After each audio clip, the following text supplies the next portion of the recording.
Well, it's that time of the week where we go in, we update my high yield ETF spreadsheet because we did earn some more distributions this week. So we'll do that. And then we're going to take a look at PLTY just to see if it's going up, down, hitting any supports or resistances by evaluating Palantir.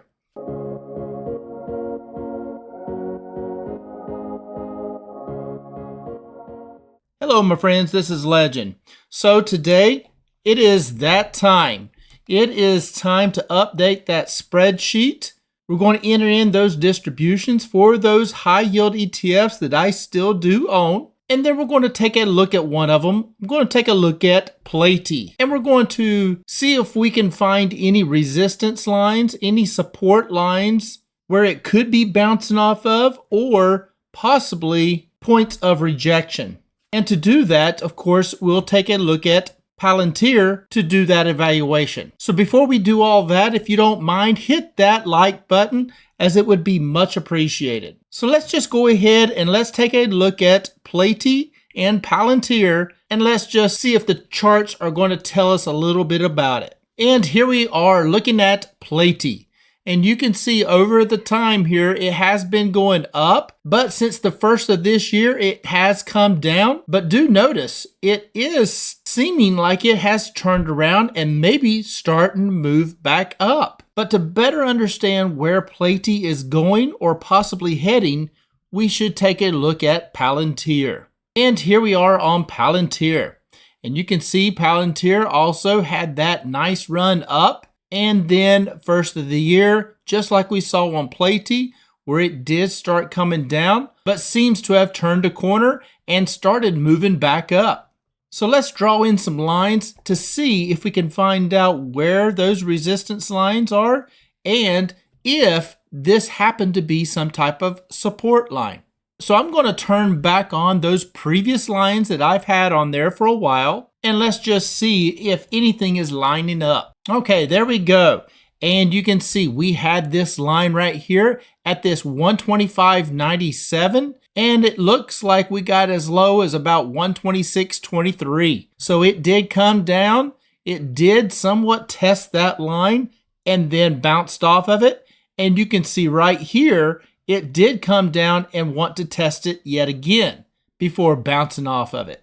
And let's move back to see where this line actually set in the previous time. Was that a resistance or was it a previous support line? So let's just zoom right on out. And there we go. And you can see, look at this right here. We zoom in over here, and this has a time frame of about February the 18th of 2025. You can see that it did come up, tap this line right here before getting rejected. Right? And it rejected it down. So that was a pretty strong resistance line. And then we're coming right over here and look at this, right up to that line and rejected, right? So yet another time where this is a strong resistance line. And then we did come up to it. We did go past it, but we were just kind of going back and forth, up and down on that line before we did eventually break past it.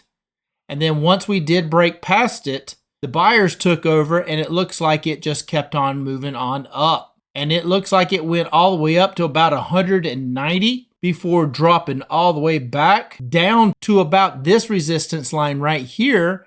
As you can see, it came down, somewhat used that as a support and moved off of it and went on back up. Came back down, got close to that line yet again before moving back up. And then, of course, we eventually did break below that line and came all the way down, and we retested that 125.97. Like I said, that was that previous resistance line back here. So that was a strong resistance line, which means that it now could be a strong support line. And that's what we're seeing right here. We're seeing that on Palantir, this line of around 127.97 is a pretty strong support line. It came down, somewhat tested it here, here, and here. So almost 3 times that it tested this area before bouncing off of it and moving on up. And if that line was around 125.97, might as well say 126,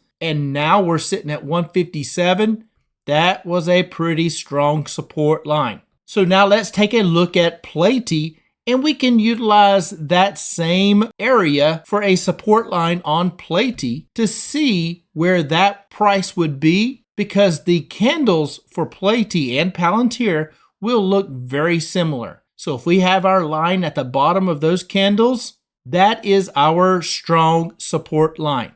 And you look right here on PLTY, you can see there it is. There's that strong support line, and that's at $35.23. And we have since moved up from that to $42.40. So we have been moving up because Palantir has been moving up. Now, when I did a video on this a couple weeks ago, we had drawn that line in where we were sitting right close to that line. And we spoke a little bit about this, that if it could hold that line, it was going to bounce off of it and start moving up. And we were using Palantir as that support line area, right? So we just basically transferred that same line over to PLTY using this same area. And since it was using that as a support line, we drew a line here just to utilize that same mentality. So PLTY had a nice move, and honestly, it also had a very nice distribution. Because last week it was 39 cents, and this week we got 47 cents. Nice, right? Very nice. And you can see with that price continue to move up, that's all right with me. So if you did end up purchasing at around that strong support line, you probably got a pretty good buy because it has moved up since. But now let's just go ahead and let's jump onto my spreadsheet. Let's get those distributions entered in because I want to see where I'm currently at on my high yield ETFs. And here we are on those high yield ETFs. And this is my high yield ETF spreadsheet. And this is available to my Discord members. And for joining my Discord, you can get a copy of this spreadsheet where you can track your own high yield ETFs, find out what your real price per share is, and that will help you to determine where you currently sit in each of your positions. And that's where you really sit, right? This isn't just the average purchase price. This is the real price per share because this calculates in those distributions. So before we enter these in, we'll just scroll right on through here and just see where I'm currently at. And currently I'm still down on CONY and ULTY. And I've been down on these two for a little while now, but I continually to lower that real price per share in hopes that eventually that market price can start moving up or trading sideways to where I can then eventually get below that market price so that these can turn green. But outside of those two, we'll scroll right on over and you can see I am still down on WDTE, and that is it. The rest of these, out of the 15, I am only down on 3. The rest of them so far, I am still up on. Now, with Bitcoin coming down, that is putting a hurting on these high yield ETFs, especially on the ones that do somewhat track that Bitcoin move. And also, some of these growth stocks have also taken a hit.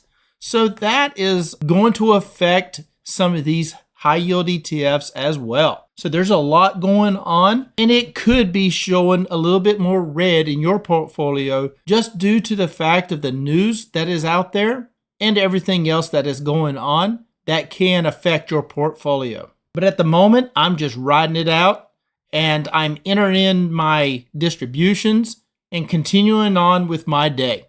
So let's just start right off here with CONY. And of course, to get to that individual sheet, each one of these has a ticker, right? And each ticker has a hyperlink that you can click to take you directly to that individual sheet for that ticker. And let's start off with CONY. So we'll hover over it and then we'll click that hyperlink and boom, there we go. Right on to CONY. And as you can see, CONY pays out 31 cents and I have a total of 175 shares. So therefore, my real price per share of $41.76 now becomes $41.45. So even though I am not able to get it all the way down to that current price, I am still lowering it. And it will take some time, and it does need some help from Bitcoin to help move CONY back up. Because if Bitcoin keeps falling, so will CONY. And that's unfortunate, but that's just how it's going to be.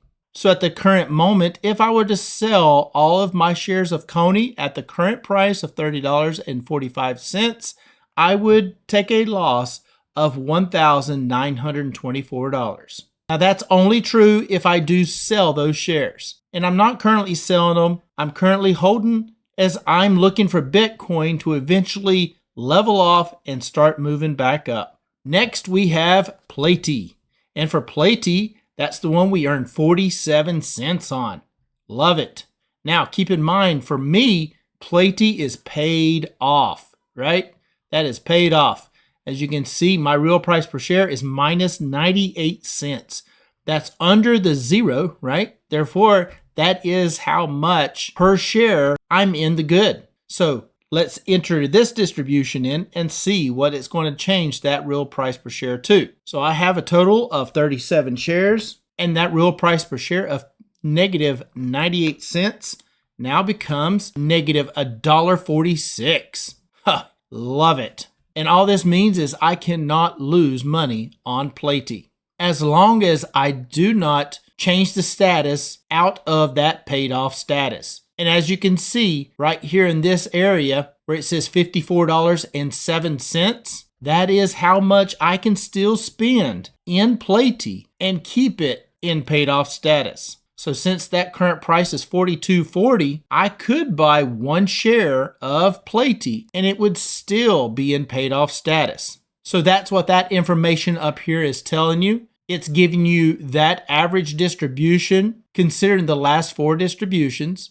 It's giving our status of paid off, and then it gives you the amount that you can spend up to and keep that staying paid off status. And then, of course, it also estimates the number of shares you can purchase using that current price of PLTY. Love it when I get these things paid off, right? So moving on, we have NVDY. And NVDY, we earned 11 cents. I have a total of 71 shares. Therefore, my real price per share of $11.43 now becomes $11.32. And if I were to sell all my shares at that current price, I would make $142. Next, we have ULTY. And for ULTY, I have a total of 56 shares, and we earned 47 cents on this distribution. And therefore, that's going to change my real price per share from $35.19 down to $34.71.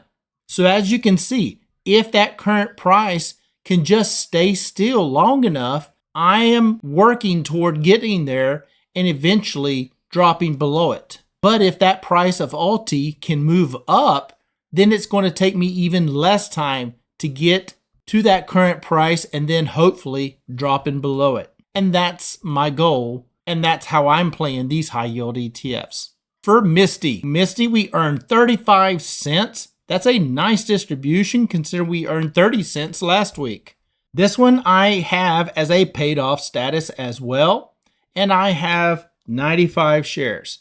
So that current real price per share of minus $8.02 now becomes minus $8.37. Nice, right? Love it. Therefore, if I were to sell all those shares, and that's all 95 shares at that current price of $23.18, I would make $2,997.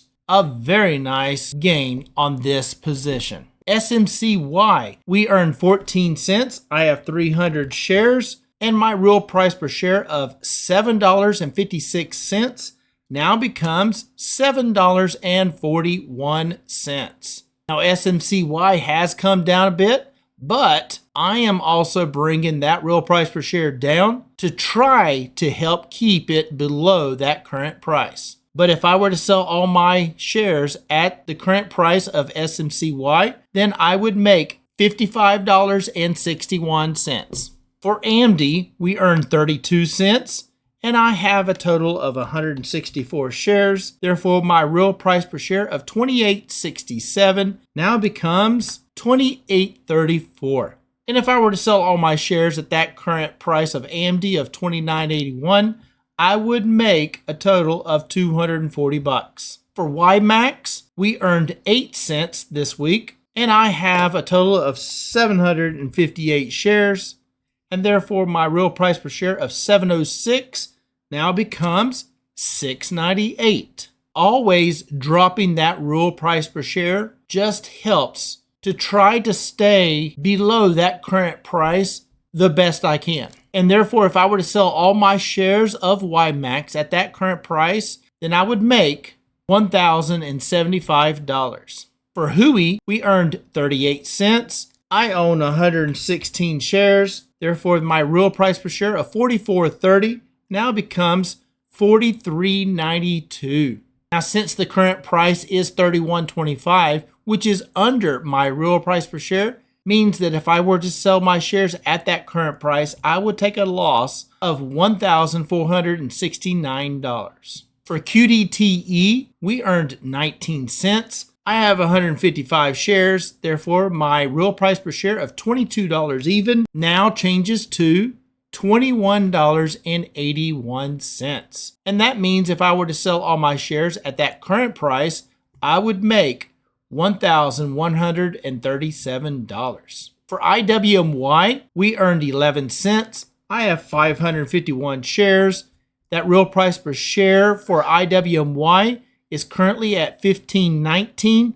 And after getting that distribution, that real price per share will change to $15.08. And therefore, if I were to sell all my shares of IWMY at that current price, I would make $1,968. Now, I don't know if you've noticed or not, but I've said I would make a whole lot more times than I say I would take a loss of. And at the end, we'll see what that total amount is, and you'll be able to see that overall I am positive in gains looking at the total portfolio of this high yield ETF sheet.